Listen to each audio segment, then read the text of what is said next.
Bonjour à toutes et à tous. La raison pour laquelle je fais cette vidéo est que j'ai récemment vécu une expérience plutôt spéciale, on va dire, au cours de ces vacances. Après cette expérience, j'ai voulu vous la partager et la partager à un maximum de monde parce que j'estime que c'est un sujet qui est très important, dont un maximum de monde doit être au courant. C'est un sujet qui me tient beaucoup à cœur, même si elle n'est jamais apparue sur cette chaîne. Ça touche un peu à l'architecture et aux villes, mais pas du tout au cirque. C'est quelque chose dont je souhaite partager, c'est un sujet très important. Je ne cherche pas non plus à faire la morale à travers cette vidéo. Par contre, je pense qu'il est important que les gens se rendent compte de certains choix qu'ils font, parce que je pense que ça concerne tout le monde, enfin toute personne qui vit en France. Et voilà, je tenais à le partager à travers cette vidéo. J'espère qu'elle ne va pas être trop négative ni être trop moralisatrice. En fait, le but est vraiment de sensibiliser, de faire rendre compte certaines choses. Et je tenais à faire aussi cette vidéo d'introduction parce que je pense qu'il est important de poser les choses avant et de essayer d'anticiper des commentaires, tout ça. Et sur ce, je vous souhaite un bon visionnage et de tout de même essayer quand même de comprendre le message à travers cette vidéo, même si j'estime avoir quand même bien écrit les paroles qu'il y a derrière, mais voilà. Donc bon visionnage, merci de votre écoute. Alors bonjour à toutes et à tous. Récemment, j'ai fait une série de voyages basée sur un concept très simple, une ville par jour. Je me sentais dépassé par la forte densité parisienne et mon stage qui me mettait dans un rythme métro boulot dodo qui m'empêchait de m'exprimer ou de travailler ma sensibilité. C'est donc avec ce stage qui est donc payé que j'ai eu la chance d'aller visiter 3 villes autour de l'Île-de-France accessibles en TER afin de réduire les coûts. Cela m'a coûté environ 200 € au total pour les 3 villes avec le prix des restaurants auxquels je mangeais à midi. De plus, pour réduire le coût des restaurants, je les ai payés avec les tickets resto donnés par le stage. Étant donné que j'ai choisi les restaurants en fonction de leur qualité et non par rapport au prix, je pense que les voyages que j'ai faits peuvent être considérés comme accessibles, en plus d'être bas carbone, sans faire de grosses concessions. Mon dernier objectif était de faire les plus belles photos pour donner le plus envie à un maximum de monde et leur montrer que l'on peut accéder à des paysages de rêve sans prendre l'avion avec un budget réduit et un voyage d'une journée. De plus, le temps avait l'air d'être parfait pour faire des photos. La première ville que j'ai visitée est Rouen. Elle a un charme et un patrimoine très riche, qu'ils soient anciens ou contemporains. Il y a beaucoup de styles qui y cohabitent, mais ce qui ressort reste avant tout ces édifices religieux. Ils sont remplis d'éléments très détaillés qui forcent l'admiration. Il y a pas mal de places dont certaines méritent d'être repensées, mais mon expérience générale de ces espaces reste très bonne. La deuxième ville que j'ai eu la chance de visiter est Compiègne. Alors pour celle-ci, mes mots vont être très simples. J'ai envie d'y vivre. C'est parce qu'elle mêle à la fois une petite taille et un patrimoine très riche, des bus gratuits et des types de logements originaux. Au cas où vous posez la question, oui, c'est vraiment une maison sur un fleuve. En plus d'être probablement la plus petite des 3, elle a un château avec une géométrie qui ressemble vraiment au château de Versailles. Les musées qui s'y trouvent sont tout aussi intéressants. Ces édifices religieux n'ont rien à envier à ceux de Rouen, et on va dire que ça écrase ceux de Paris en termes d'originalité ou de style et de lumière, enfin bref.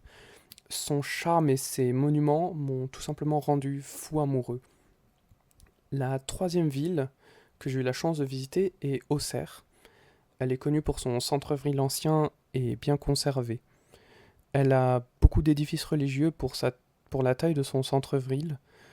Les rues offrent des points de vue très intéressants car elles sont orientées vers les éléments verticaux des édifices anciens. Du coup, ça fait que ça donne des belles photos que vous voyez à l'écran. Le restaurant auquel je suis allé s'appelle le 10. Le service était impeccable, les repas étaient très bons et ils ont une cave à vin qui est très riche. Il n'y a pas tant de vin que ça, mais ils sont très bien sélectionnés par le chef du restaurant. Du coup, ça fait que vraiment leur qualité suivait.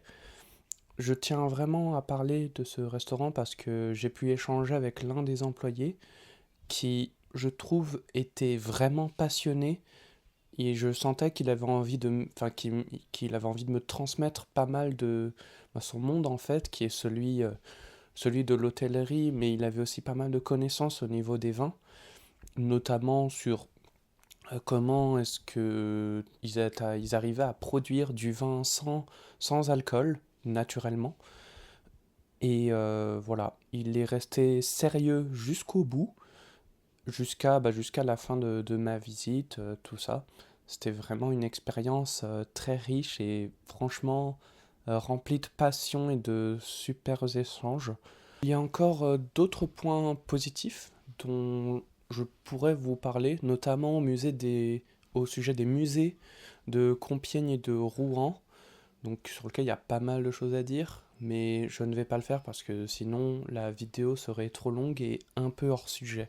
À ce point de la vidéo, vous devrez vous dire que tout s'est bien passé et que bon, c'est une vidéo de tourisme, mais pourtant il y a quelque chose que j'ai volontairement mis de côté, dont je vais maintenant vous en parler parce que je trouve que c'est un sujet qui me touche pas mal à cœur et, et dont je trouve qu'il est important d'en parler aujourd'hui.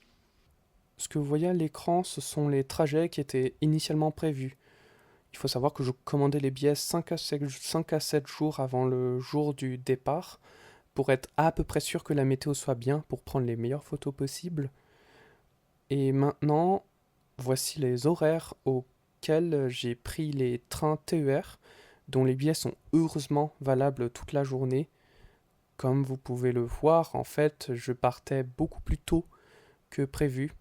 Le jour où je suis parti plus tard que prévu, c'est juste que je me suis pas réveillé. Enfin, j'ai été trop optimiste pour me lever tôt, mais voilà. Donc la raison de ces départs précipités est très simple. 30 degrés. C'est la température moyenne que j'ai ressentie. J'ai ensuite fait des recherches et j'ai remarqué que ces jours-là, il a fait 28 degrés pour Rouen, 31 pour Compiègne et 30 pour Auxerre. Donc d'autant plus qu'il s'agit majoritairement de villes situées au nord, notamment pour Rouen et Compiègne. Donc je ne m'attendais pas à atteindre de telles températures et à devoir partir aussi tôt à l'avance. La suite de la vidéo semble toute tracée et logique, donc qui consisterait du coup à cracher sur les gens qui prennent l'avion. Mais ce n'est pas ce que je vais faire. J'ai moi-même pris l'avion pour diverses raisons, que ce soit pour aller voir ma famille japonaise ou même pour du simple loisir. Et, mais en fait, je vais pas critiquer parce que je comprends cette envie de se sentir dépaysé, de voir des choses nouvelles, de découvrir de nouvelles cultures. Mais c'est quelque chose que j'ai totalement retrouvé dans le voyage de ces trois villes. Pourtant, ces villes, je les ai pas, enfin, je les ai vraiment sélectionnées en fonction du trajet au premier abord et par rapport au prix. Et c'est vraiment une sensation que j'ai retrouvée dans ces villes. Et c'est un peu le message à travers cette vidéo, c'est que je veux vous faire comprendre qu'en fait, il n'y a pas besoin forcément de prendre l'avion pour aller les retrouver. Parce que, en fait, on est déjà très riche en France là-dessus et que Il suffit vraiment de pas aller très loin pour se sentir dépaysé. Mes deux derniers voyages en avion étaient en 2021 et 2019. En 2021, c'était pour la Roumanie.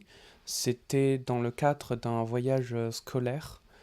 Tandis que le second en 2019 était pour le Japon, où je suis allé voir ma famille et j'y suis aussi allé avec des amis pour pouvoir en profiter un maximum. Après cela, mes vacances d'été se sont faites en Vendée, en Provence et il m'arrivait d'aller à Toulouse à plusieurs moments de l'année. Il y a d'autres villes et paysages que j'ai pu découvrir, notamment dans le Jura, sans être fan de monuments historiques ou religieux. Étant habitué à la vie parisienne et de sa banlieue, ça m'a fait bizarre de, de me rendre compte que des voitures s'arrêtent au passage piéton pour laisser passer le touriste à appareil photo. Ça m'a fait bizarre que le serveur d'un restaurant me demande ce que je dessine dans mon calepin. Ça m'a fait aussi très plaisir et bizarre que les églises et les monuments religieux soient aussi différents de Notre-Dame. Je pourrais vous en citer plein d'autres d'exemples comme ça, mais je vais me contenter de vous dire ça. En fait, ce voyage m'a fait poser pas mal de questions. D'un point de vue purement personnel, ça m'a fait réfléchir à comment est-ce que je voudrais vivre plus tard. Est-ce que je veux vivre dans une grande ville aussi dense que Paris? Est-ce que je veux vivre dans une ville où les bus sont gratuits? Est-ce que je veux vivre dans une maison avec des moulures très détaillées? Est-ce que je veux vivre sur une maison sur l'eau, enfin sur un fleuve? Vraiment, toutes ces questions se sont posées au cours de ce voyage et je pense que ces questions n'auraient jamais été formulées et n'auraient tout simplement pas existé si j'aurais pris l'avion. Je pense que si j'aurais pris l'avion, je pense que j'aurais probablement eu envie de vivre dans d'autres pays, mais c'est un cercle vicieux parce que ma famille reste majoritairement en France et si je veux les voir, ben il faut que j'aille en France et si je vais dans un autre pays, je peux me sentir obligé de devoir prendre l'avion sans devoir faire des longs trajets. Et en fait, le fait de visiter tous ces territoires me fait rendre compte que la France est un pays très riche, dans lequel on a le luxe de pouvoir se poser plein de questions encore, malgré le réchauffement climatique. Et je trouve que c'est en vivant ces voyages que des personnes de mon âge, autour de 25 ans, peuvent vraiment se poser des questions et faire des choix de vie basés sur la sensibilité de chacun par rapport aux villes. Parce que c'est quelque chose qui se travaille, c'est quelque chose qui nous fait prendre des choix qu'on ne regrette pas après, enfin du moins je pense.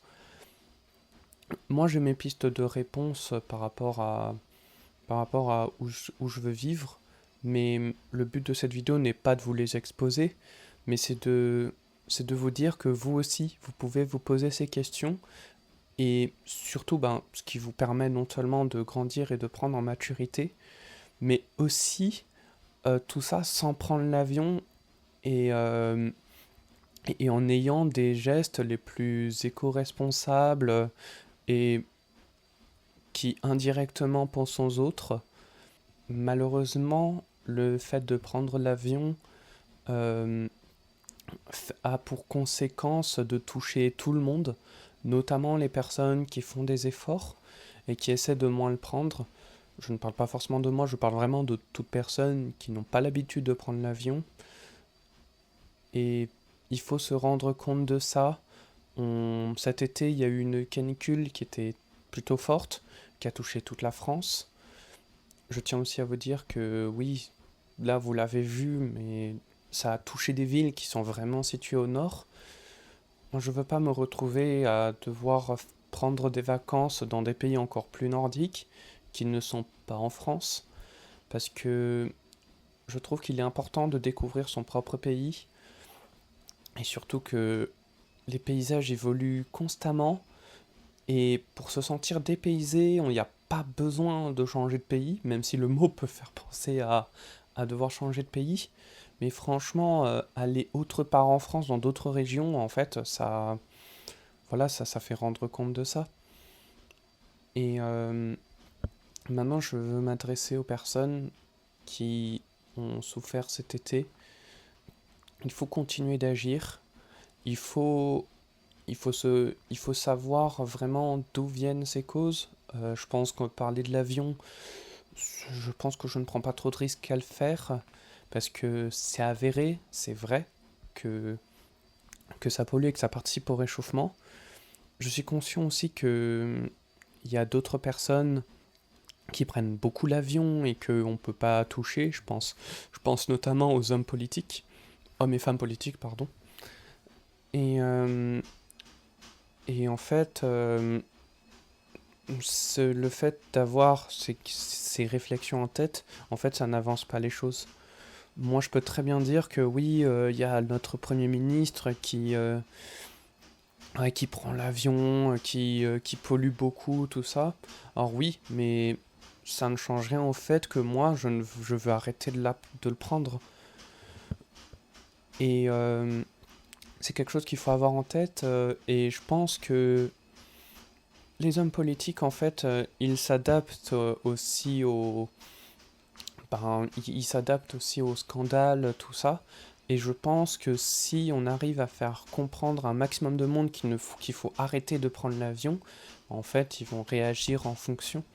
Ils vont suivre le rythme parce que un homme politique, c'est quand même quelqu'un qui est censé être validé par le peuple.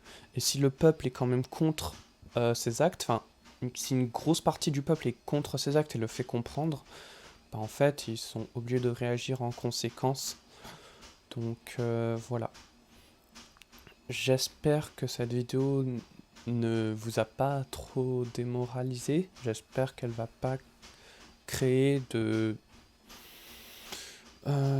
d'animosité en commentaire.